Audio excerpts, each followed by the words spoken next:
Zdravo dragi moji i dobrodošli u moj novi video. Danas spremamo ove divne mini tortice. Od sastojaka za tijesto će nam biti potrebno 500 grama bilo kakvog mljevenog keksa. Malo ćemo da napravimo udubljenje kako bi mogli staviti i ostale sastojke. U to ćemo dodati 100 grama prženog mljevenog lešnika. Zatim ćemo dodati 70 grama prah šećera,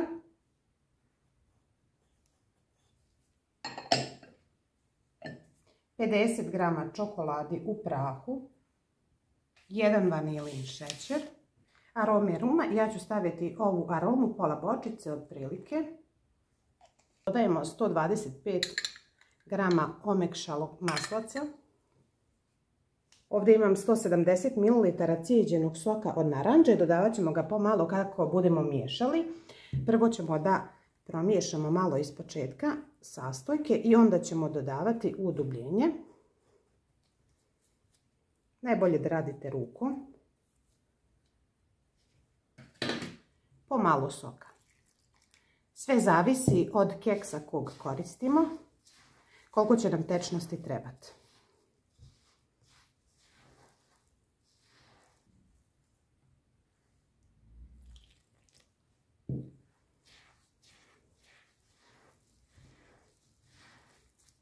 Kada smo smijesu ovako umjesili, sada ćemo donijeti kalup po kojem ćemo da pravimo ove naše mini tortice.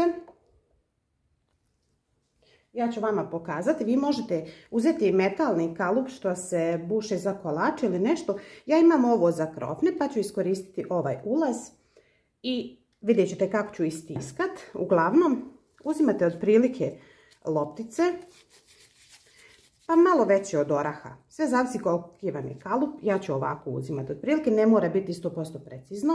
Ubacit ću u ovaj otvor. Zatim ćemo to lijepo poravnati. I ovaj dio ćemo poravnati. Sljedeće što ću uraditi, spustit ću na posudicu.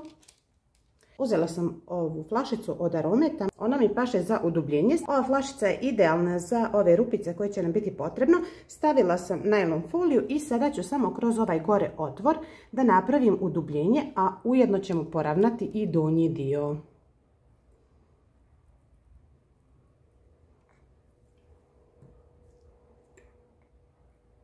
Sa njom ćemo i da istisnemo. Ono treba da izgleda ovako, da ima tu korpicu, možete naravno malo i popraviti i da ima udubljenje. Bilo bi vam lakše raditi sa tim obručom od metala jer vidite direktno gdje možete da napravite ovo udubljenje. Ja kroz ovo baš i ne vidim dobro, ali je super. Znači ovo tako pravite sve preostale.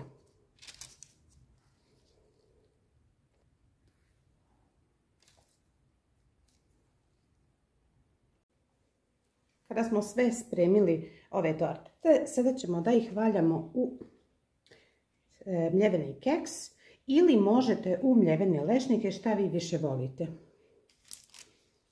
Znači valjamo kompletno da budu obloženi, čak i ovaj dio.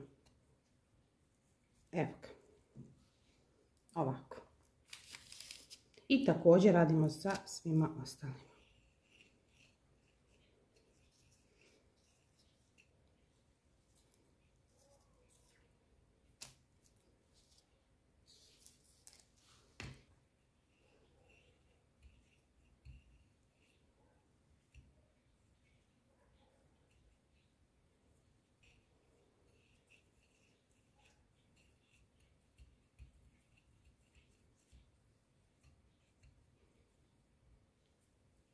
Kada smo ovako sve ih uvaljali u keks, ja ću da nanesem ove gotove glazure.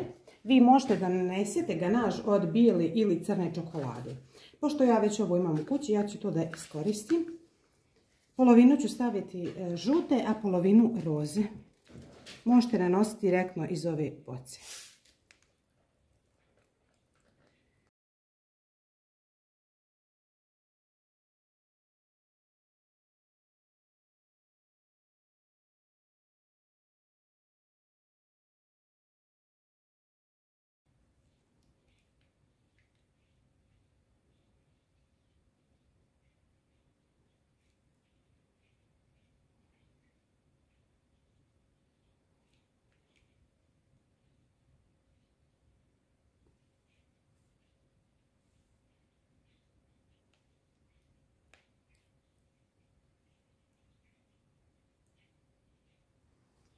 Evo, dragi moji, kako one izgledaju na kraju. Stvarno su preukusne, šarene i lijepe.